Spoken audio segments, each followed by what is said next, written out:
I usually get that little thing on the screen, but it hasn't appeared yet. Okay. Now, let me explain what we're going to do today. I'm teaching a beginner's course at San Jose State. So we do the 30 movements there. And the midterms are 10, 10, and 10. So we're going to go through the entire thing today, but spotlight for the first half of today, the second set of 10, because that's the next midterm. And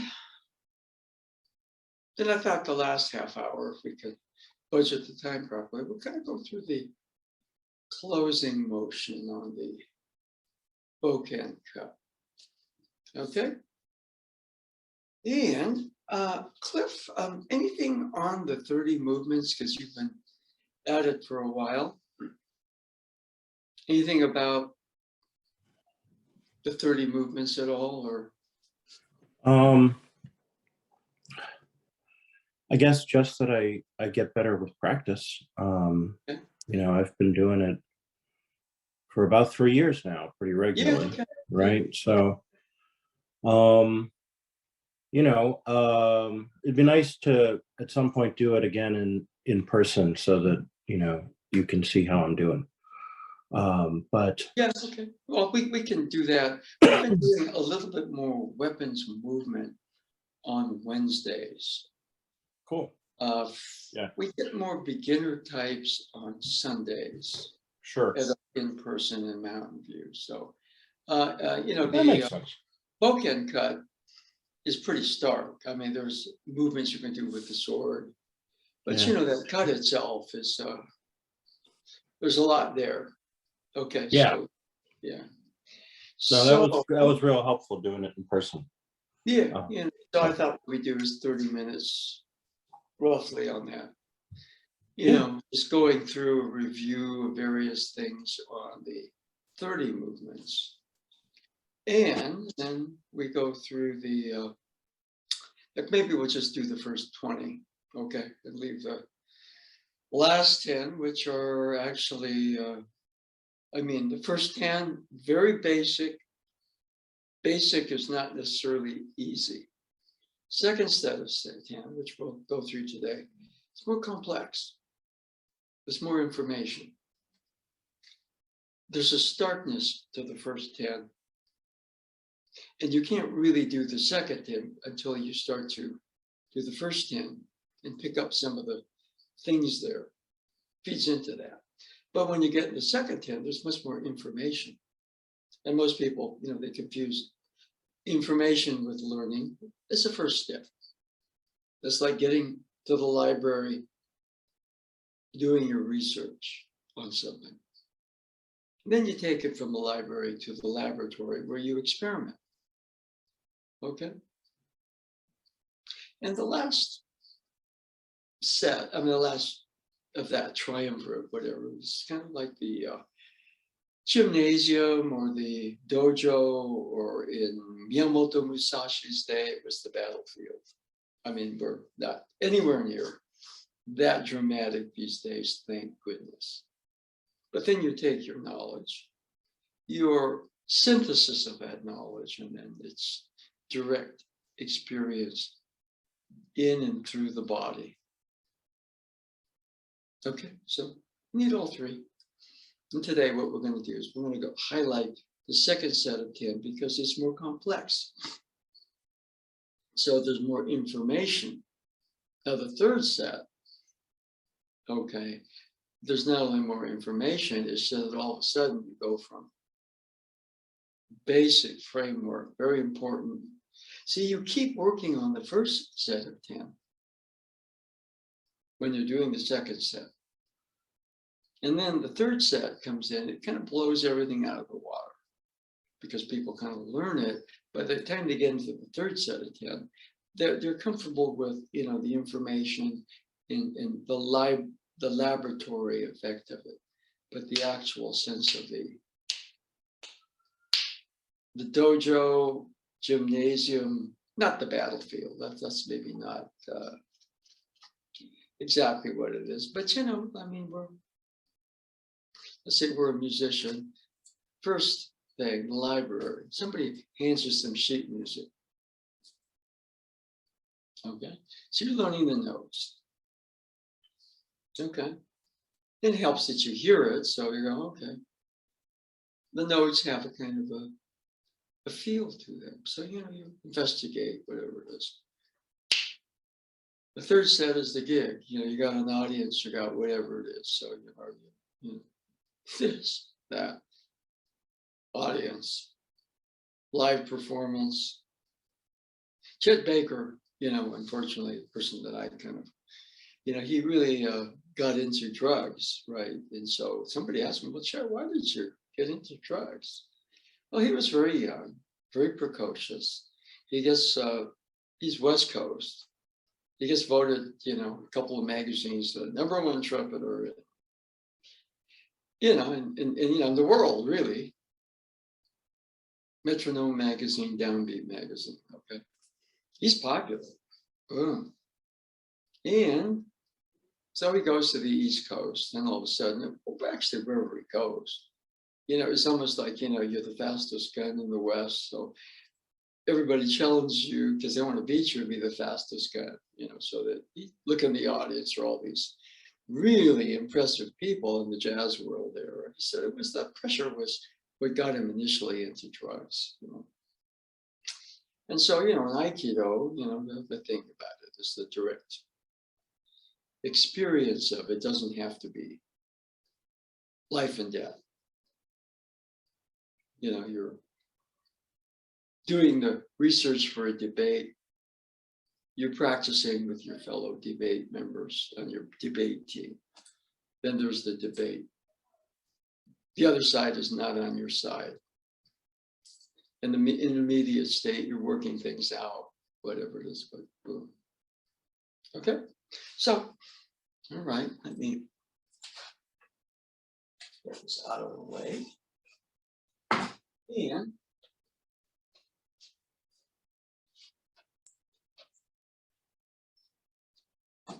a view at a time.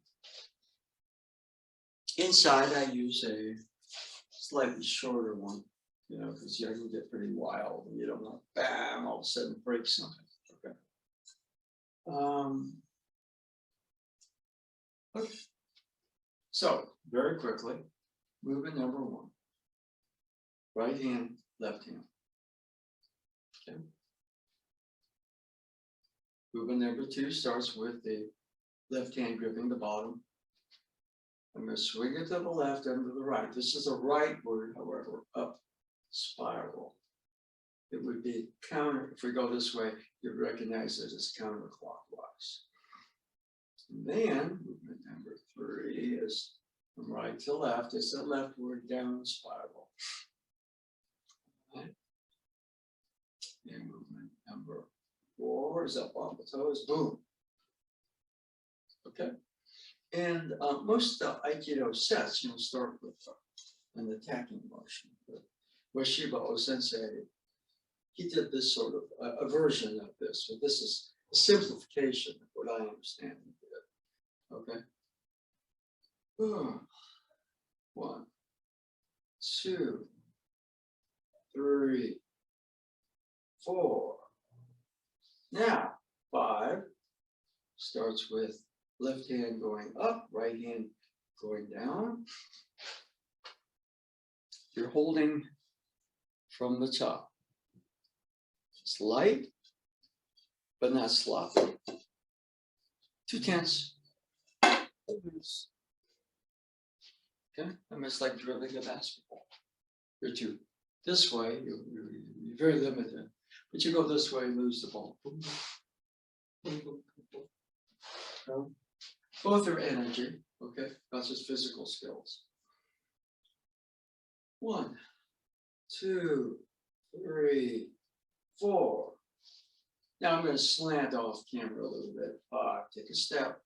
Left hand, right hand from the top. Hip, about a shoulder width between the hands. And the feet point base. Not too wide, not too long to start. Okay? Hip right hand, left. Okay. For San Jose State, you might be using something much shorter. Still hip. The feel of it is that's, it's a little umbrella, then, you're not much you can do, but it's longer. Or a heart level. And body changes. Goes from a closed door position. So closed door. Now, stepping, body still closed door, semi-open door, without twisting the lead knee, it goes out. And now, I'm going to switch a little different. It would be one angle, but shifting the weight forward, extend the arms out. And there we're going from semi-open door to almost fully open door. And at the very end of it, there is the, so if you hold here, you tend to kind of pull from the top, boom. It's a double spiral, boom. Okay. Right hand just underneath the heart and here.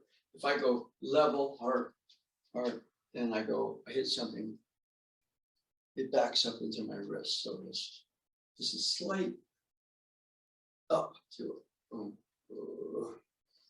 Okay. So 1, 2, 3, 4.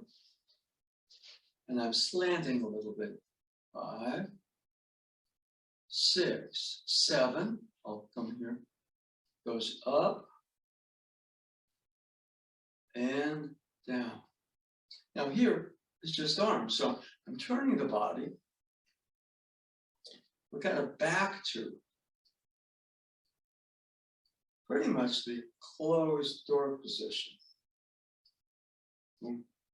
Just arms. Body turns. Boom. Cover your head and face. Then we go back to semi-open door to almost fully open door. Okay? So that's movements 1 through 6. Closed door position. Rightward up, leftward down.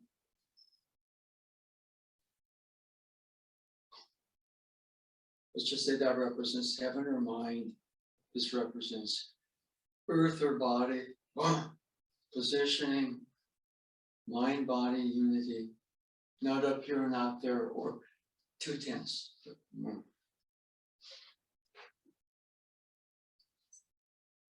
Right now, again, see, we're actually turning the hip. See, if I don't turn the hip, it's just arms, but from here, the hip turns. And see that swing out there a little bit. I want to keep it in the midline. Then it's going to go from the closed door position back to semi-open door position. Ooh, so it's a hip turn on the raise and a hip turn, which helps the motion of the arms. Okay, cool. And here, 8 is a repeat of 6.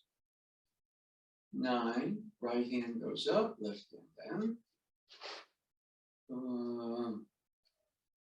And right here, for example, I go like this, the head is exposed, the face is exposed, so we're actually going from here, closed door position, semi-open door position, to almost fully open door position. Now we're going to keep the hands, left foot up, right foot back, and we do the same thing on the other side. Okay, now we can't, I use a lot of mirror practice just to make sure that happens. See, if I'm kind of like this, look at all that's exposed. Now, I'm going to switch back to, okay, 4,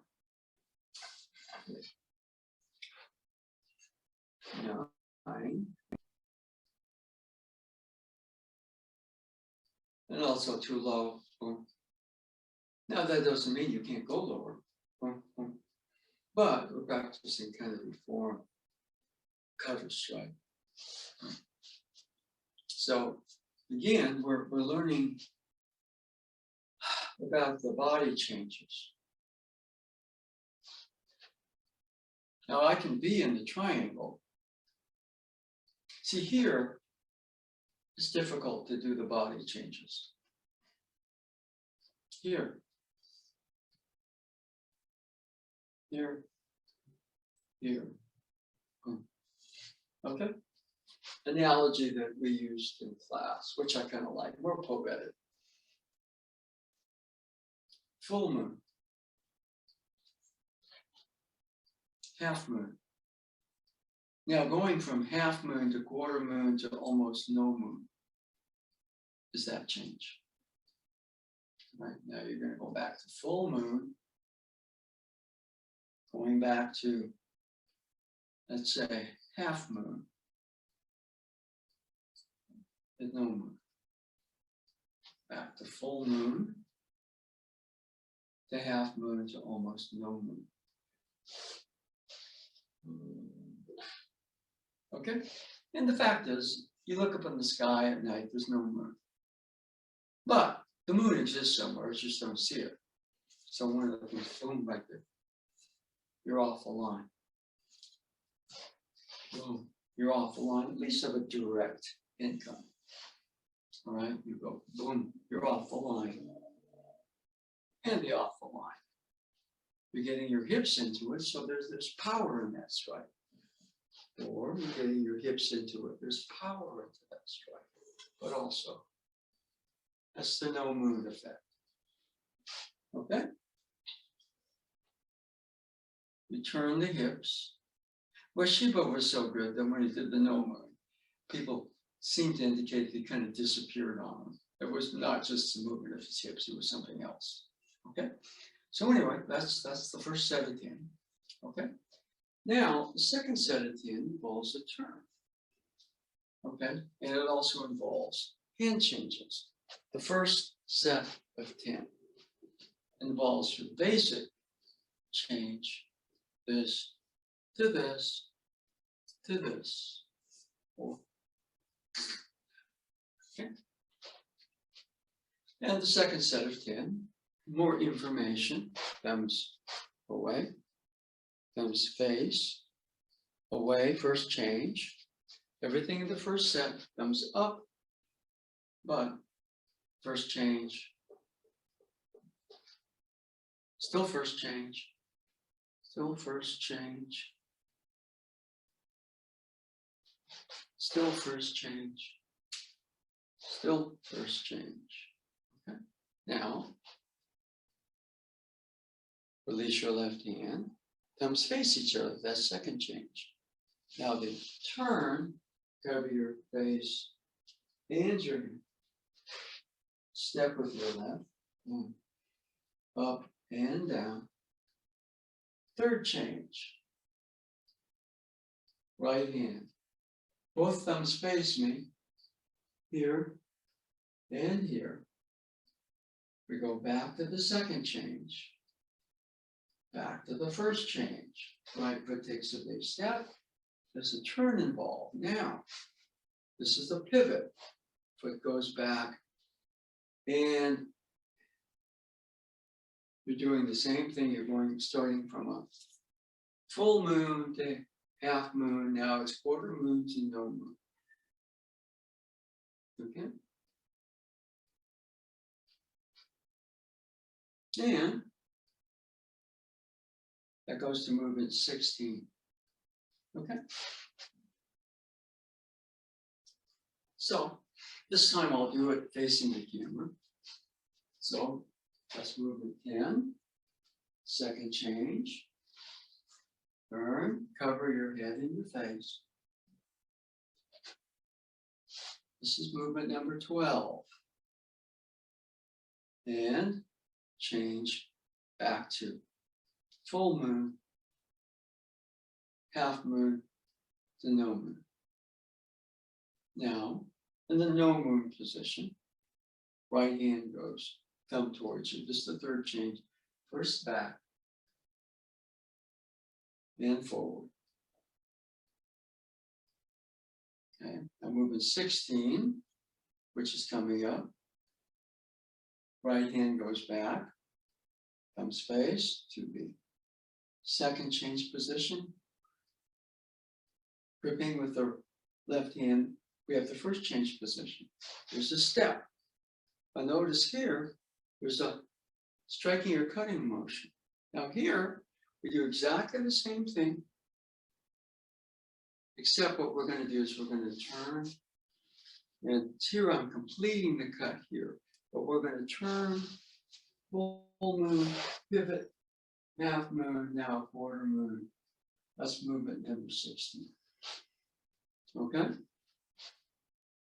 And then that would get us to face the original direction. There's a directional change in the second 17. Okay, so going over that again. Step, up and down, hand change, back, forward, hand change right, hand change left, step, turn. Now here, see I'm full moon, pivot, half moon towards quarter moon to no moon. Okay, that's movement 16. Facing the original direction. We've done this in class at San Jose State. You know, drop your weight and tension. Relax, your weight settles under. What happens if I have a weapon, somebody else doesn't, then you try to grab mine. So instead of reacting fine to the weapon, you have that motion. Okay. In Aikido, we dress it sometimes like somebody grabs your wrists instead of going, you settle, weight settles under. Easy. So 17 is another body change. The hands are basically like they are in the first change position. 18. Right hand releases, goes back to the second change. You slide it towards the top. 18 back. 19 forward. Now rotate the hip. See what I'm doing here? I'm not sweeping here because all of a sudden I need it going that direction, but I run in something here. So bring it here without resort and back. Okay, that's movement number 20. Okay, so what we're going to do. Second change. Step forward.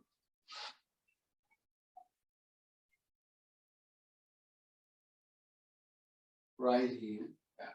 This is the third change. Back and forward. Now, right hand grips it back to the second change. Left hand grips back to the first change. Step, turn, pivot, full moon, half moon going towards quarter moon, going towards no moon. Not too low. See, this exposes the body.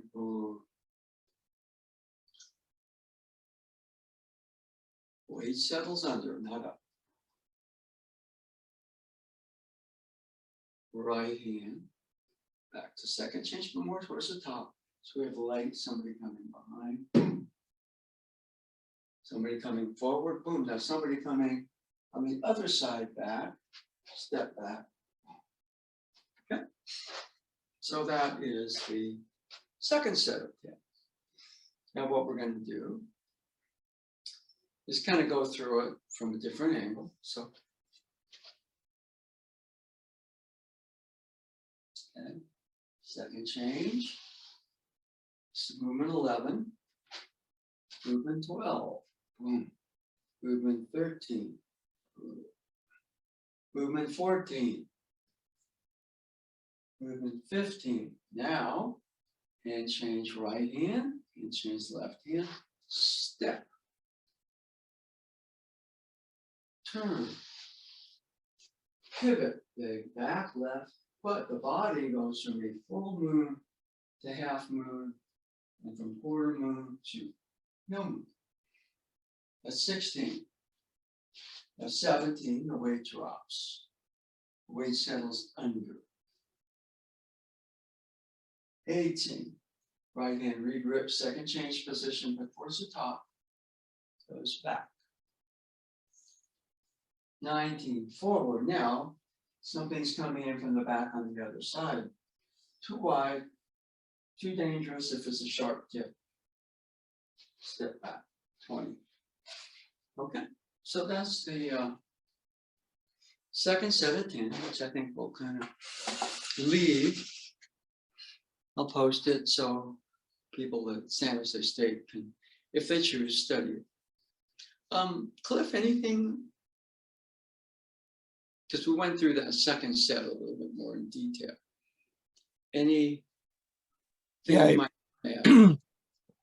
I picked up a whole lot of details on the second set of 10, especially. So Yeah, that okay. was really helpful. So I'm going to be fine tuning. Yeah, okay. Yeah, it was funny,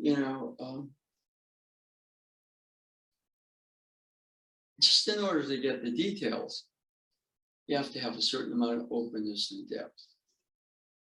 And what's interesting is you kind of get deeper. The details, the more the details come in, initially you get too much information, everything kind of gets disjointed. But after a while, when you're kind of more in a positive receptive balance, you're there. On the other hand, you're open enough that you allow the attention to detail in. The details make things simpler. So it's just, it's a lot of that is just putting the practice time in. Okay, just a quick on the last 10 movements we covered.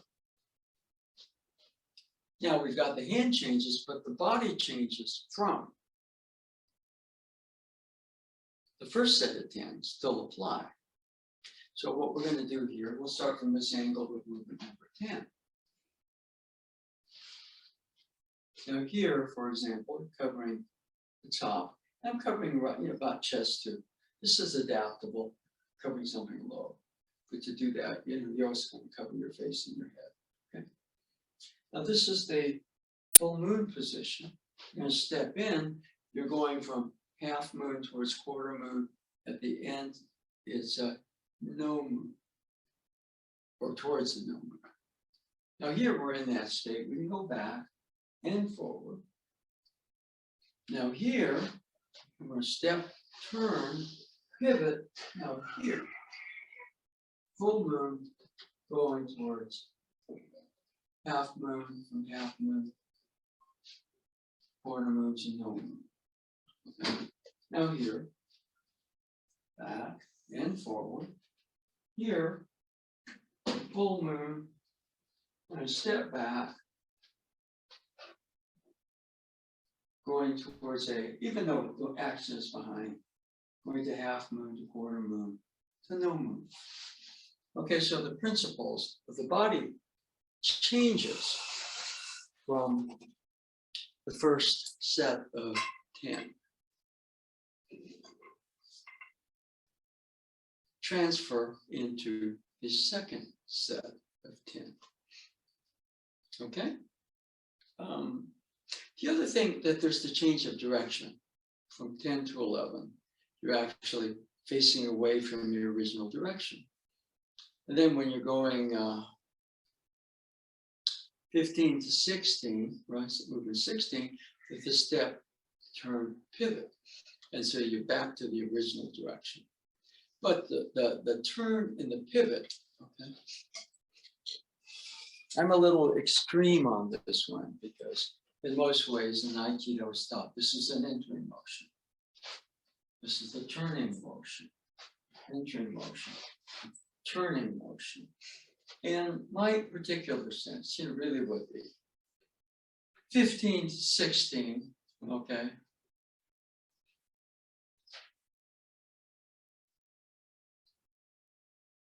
My attention is in the back.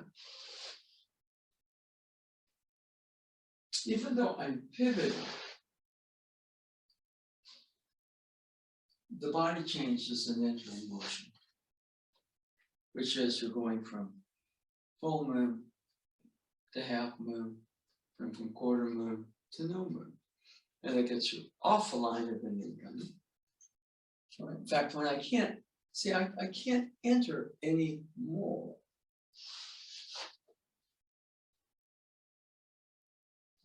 So I kind of see what's called a tencon with a turning motion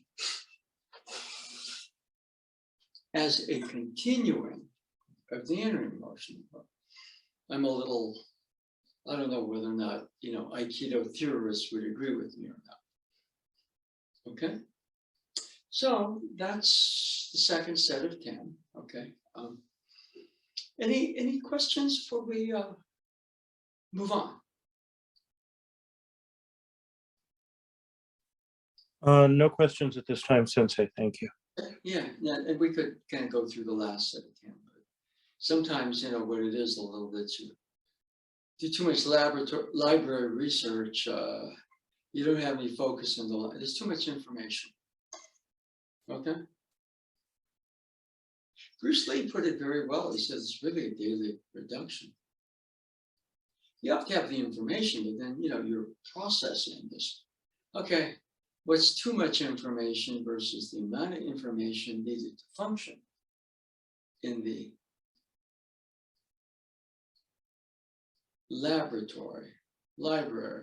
to laboratory. And conversely, when you're going from the laboratory into the gymnasium or the dojo,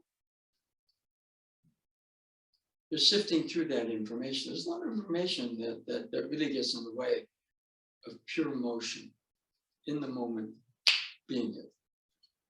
Okay? And so, that process is ongoing. You learn a form. You learn the ins and outs of the form, information. Some research movement of that information. And then the actual in-person, in the moment being of it. That's kind of, to some degree, we call that the gymnasium or the dojo, or in Miyamoto Musashi's day, it was the battlefield. Okay. Or since I said, don't think that grimly about it. Okay. Anyway.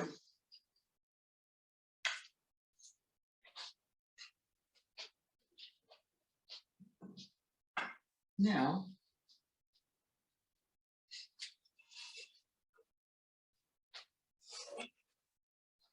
we're going to continue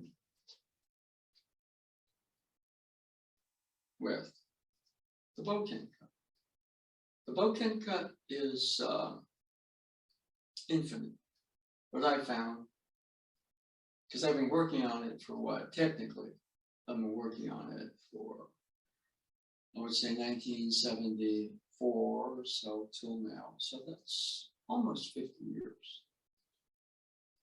Okay.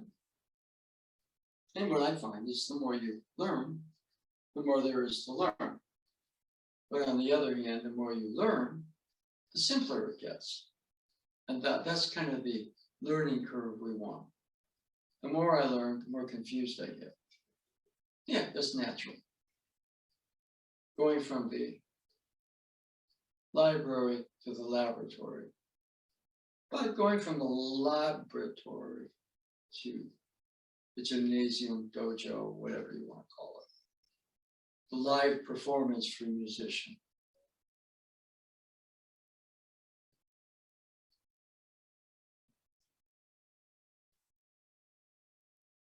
You simplify it. The more you know about something, the simpler it gets. Now, when the pandemic started, there were no classes, really.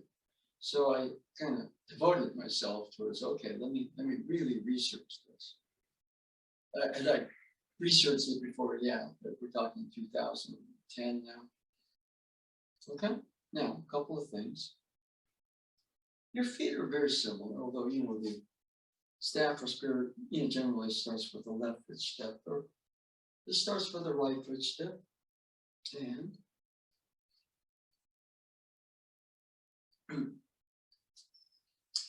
you're starting kind of with pretty much a full moon position or a closed door position.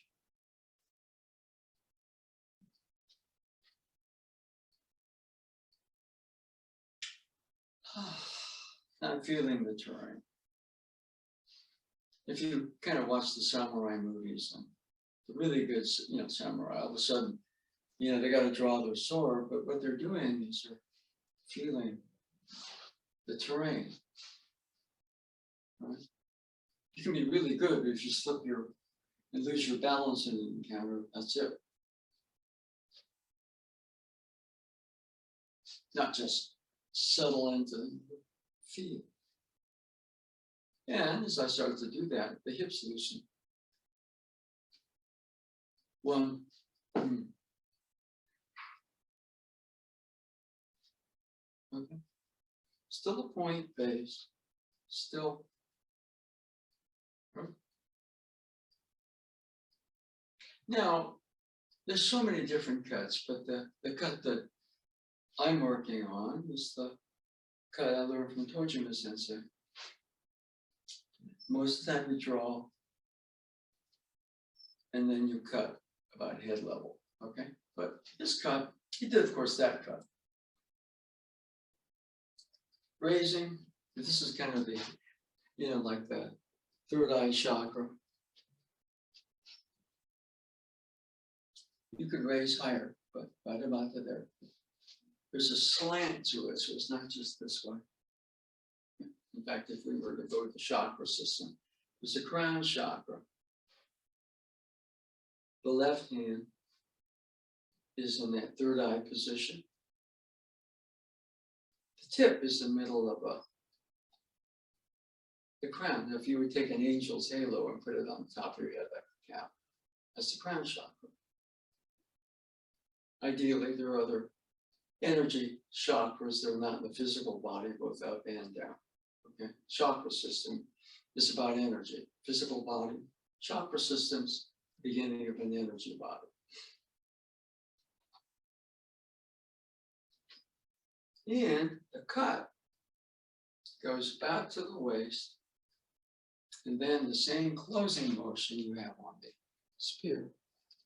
Now, Tojima Sensei like to say it goes to the waist and just a little bit, not too low. I mean, I'm not going to try to cut a mouse down there.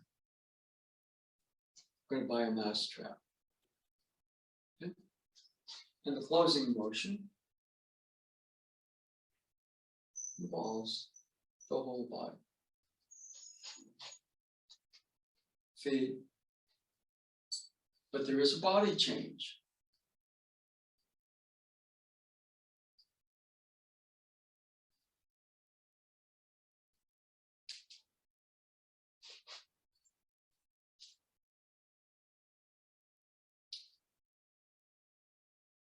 You're still going from full moon. It's part of the cut. Half moon to quarter moon, at the very end. The no moon. And most people, when they do that, the cut hooks. It's like I'm going to swing a golf club and hit it 400 yards, but 400 yards in the wrong direction. Okay.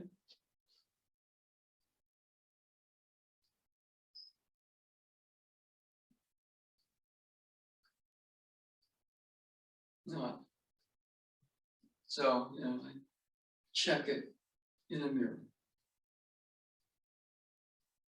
And right here. So that body change that you see in the spear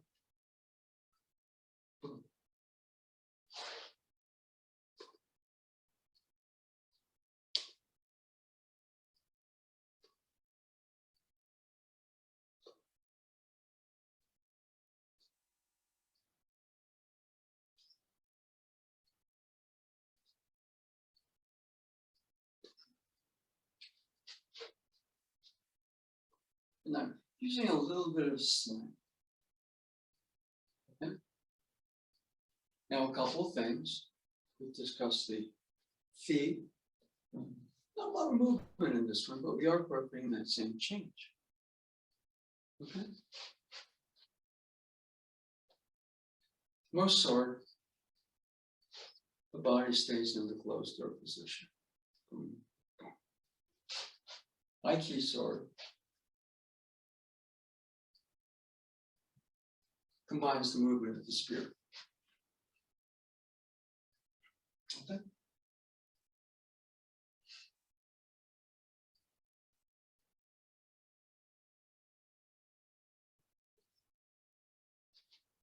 In the hands, I go here, I go diagonal grip. Palm is part of the grip. People tell you the grip starts with your little finger. No, it starts with your palm.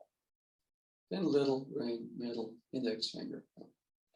And when people horrible thumb, they tend to kind of do this, like giving somebody a back press. And then that's repeated down here, the other hand. Okay, and so you have a V right here between your thumb. At the end of it, boom, you rotate both directions in. Okay, and when all that, boom,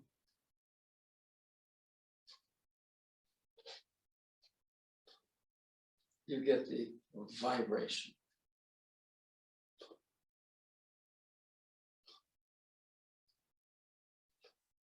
Okay.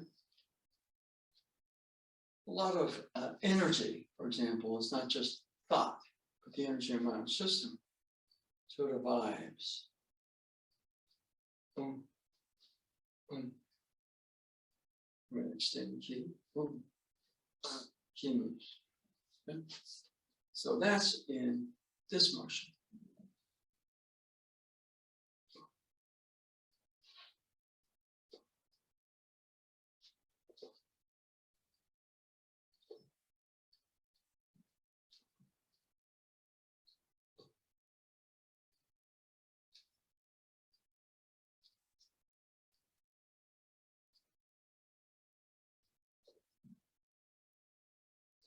Getting that vibration at the end is very difficult.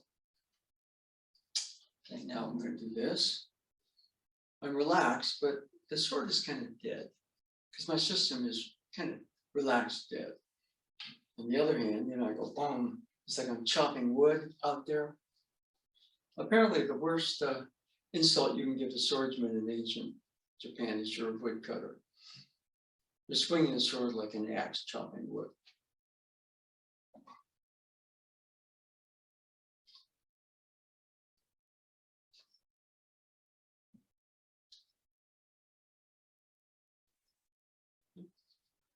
So swing a couple times.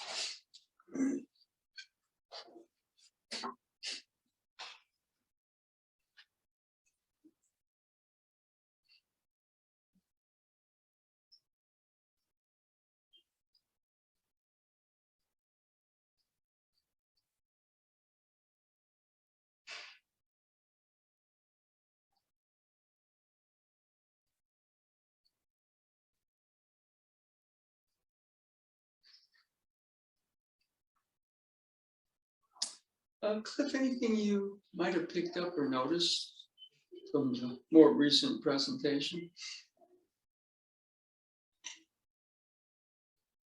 Mostly I'm trying to integrate it with what we did in class. And I still remember, like, you putting your hand on the bokken for the closing motions. I'm working on having that feel of the closing motion, both relaxed but with the intensity there, simultaneously. Yeah, it's an interesting one because it's intense but extremely relaxed.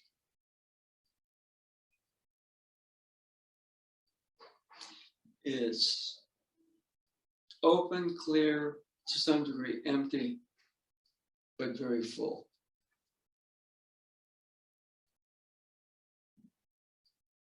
So yeah, there's a lot that goes on in that basic cut. Let's see.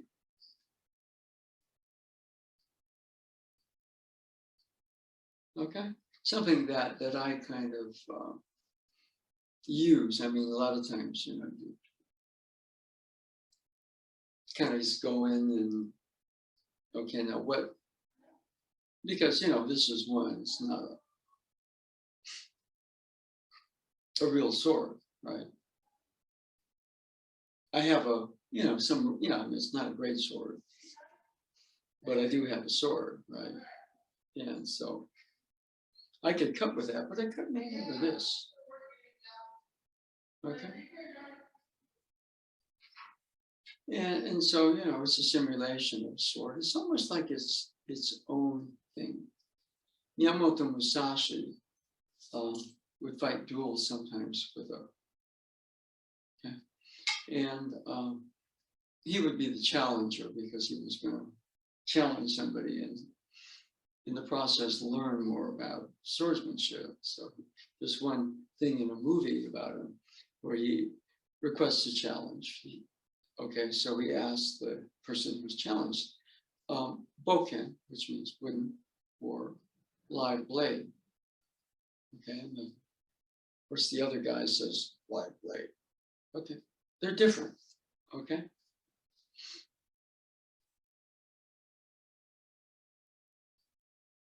And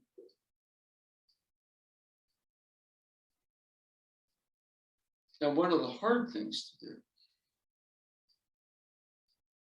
is that closing motion only goes with a full extension. Okay? Most people,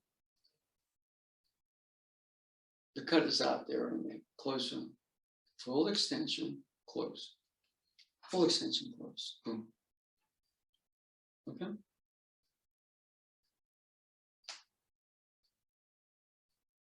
Full extension, close. Full extension, body change, close. And it gets very stark. And there's an infinite amount of detail in it, believe it or not. After almost 50 years of that, I'm still learning. As I said, since the pandemic, dojo closed. We're open now in limited way, but what are you going to do? You're just in there going, what am I going to do? I'm going to just watch Netflix 24 hours a day, which I put my Netflix time in, but I said, this is a good time to just really, I guess for me, sort of review all the library stuff. Laboratory time, but put the time in the gymnasium. Okay. And anyway, yeah. And you have to kind of use what works for you. Okay, so I've shared this before.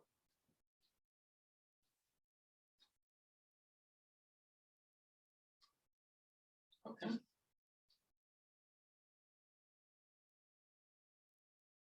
I'm Stephen Curry. No, I'm not physically. Okay. But he takes hundreds of shots. And one of the things that, what does the spirit feel like?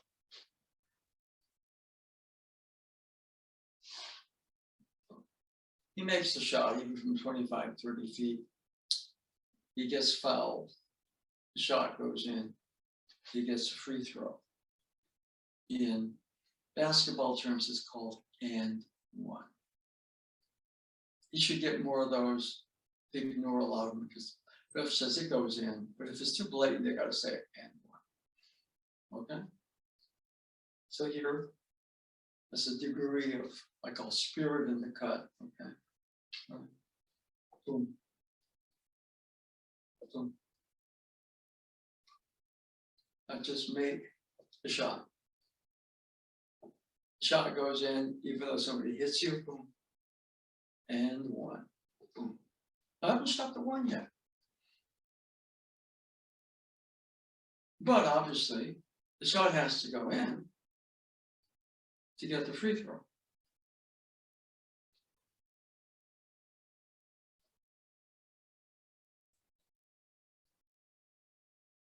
And Curry still works on his basics. How he holds the ball. A little different. Feet, hands, position, facing the hoop. And now for us, we're still using a triangular base. Hands, diagonal grip, so that we can get that closing motion. If I grip too much this way, then I just wind up trying to strangle the sword. Somebody's calling me, hearing out my hearing aid. I'll call them back. I suspect it's who I think it is. Okay.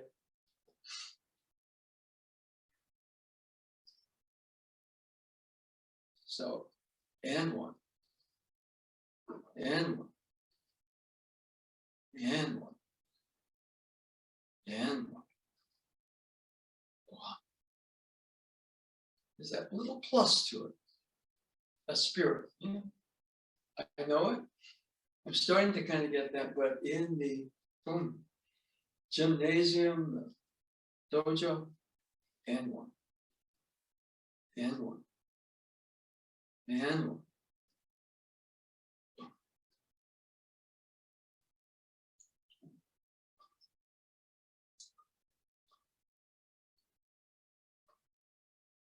And okay.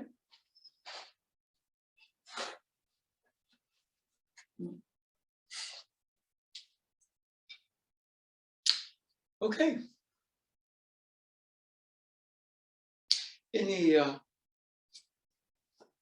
observations on that, Cliff? Just that it's very helpful to remember that when you're done with the cut's done, and you just have to worry about the next one, whether you messed up the last one or not, or you did a great cut. It's done. Just do the next one. So I was thinking about that because I was messing up in a lot of different ways, like, oh, I was too tight on that closer, or oh, this didn't feel smooth, or oh, I forgot to do that, or you know how it is. Well, with Curry, he may miss a bunch of shots, but there's the next shot. But each thing. Okay. Yeah, there's no next. There's just right where you are. And when you really get into it, let me tell you, that cut becomes your whole world when you're doing it.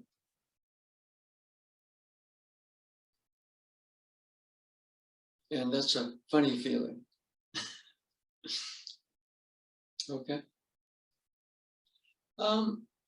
Sure. Yeah, go on. No, I get a sense of that. Yeah. Get very In other focused words, on it, and when you're really in it. yeah, in that Yeah. moment, that's all you're doing. And that's one of the things I love about Aikido and Tai Chi is no matter what, my worries are in life, or this or that, or oh, I got this hanging over me, I got to do taxes or whatever. Yeah. While I'm on the mat, I got to focus on the moment, and all that other stuff just falls away temporarily. Well, I was going to say, with a term for that is probably, things like isogi. I mean, still got to do something out there. But most of the time we react, we create ourselves in reaction to the outside world, its demand and its noise, and we create an inner noise. And when, for me, I'm doing this cutting motion, that is my world.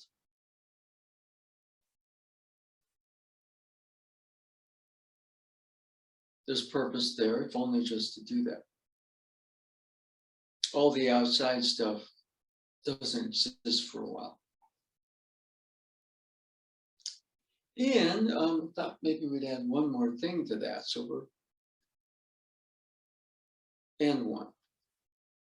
Oh, good, the shot went in. Now, I got fouled. Guess what? I get 3 free throws if it's a 3-point shot. Good, I'll probably make those 3. But full extension of something called spirit. The shot goes in, and I get a free throw.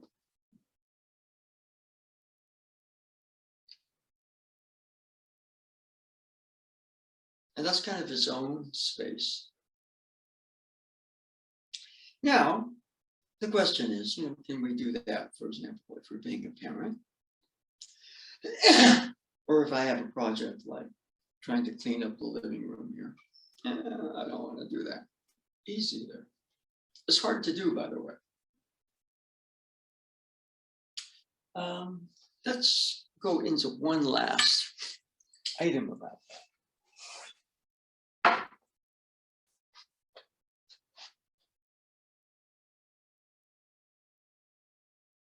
And one. And one. And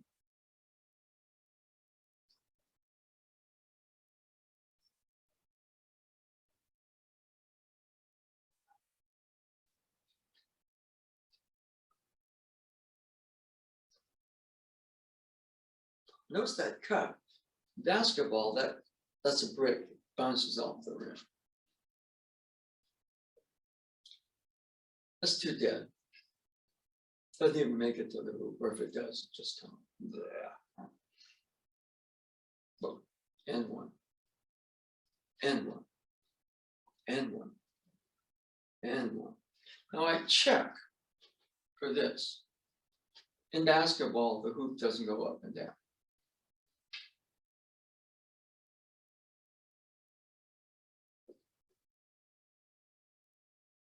Okay.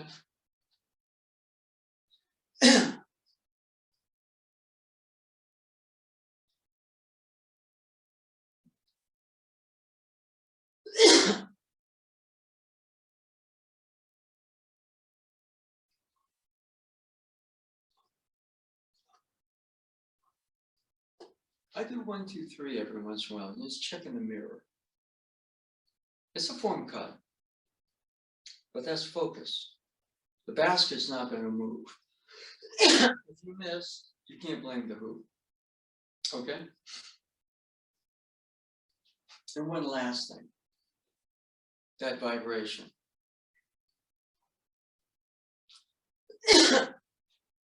That's the vibration of the ball going through the net. When Curry practices, and he has people spot him. He has to make so many in a row from this place, that place, that. One, they don't count it if it touches the hoop. It has to go cleanly through. Two, there's a certain sort of vibration sound it makes as it goes through the net.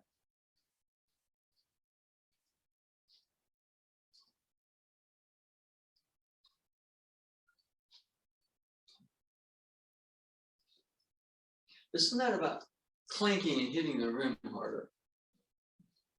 It's getting that perfect vibration in the net.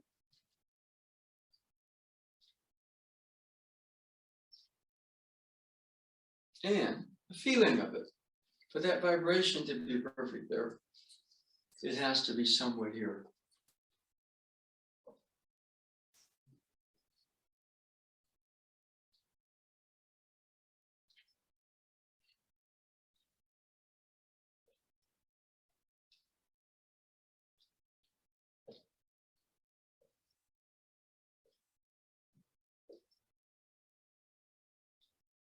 Okay.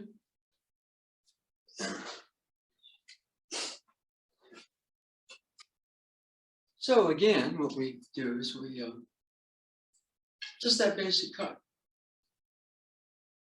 Now, doing the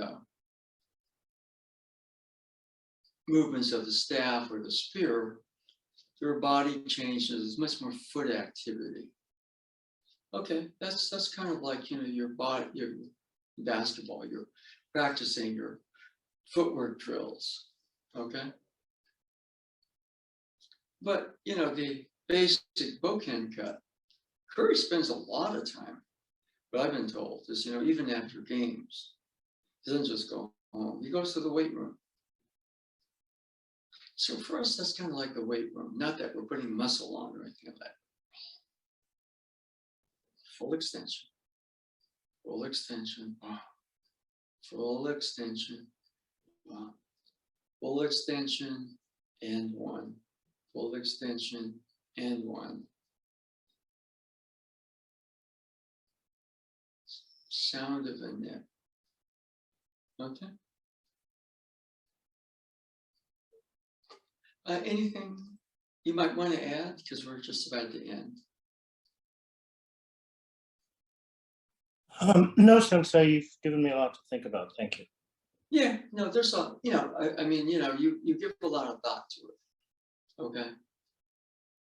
Thinking about it, it's part of, to some degree, you're going from the information you get in the library to structuring your laboratory work.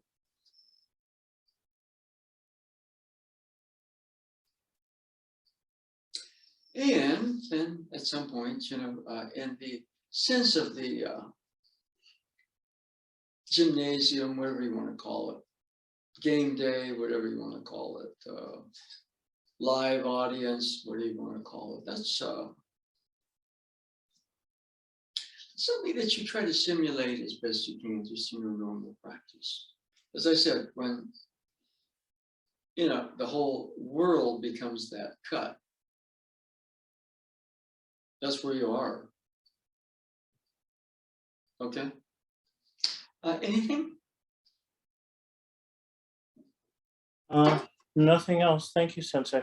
Yeah, we'll be Mountain View Sunday, 11:30 to 1. Okay, thank you. Thank you. Okay, first of all, recording. Stop recording.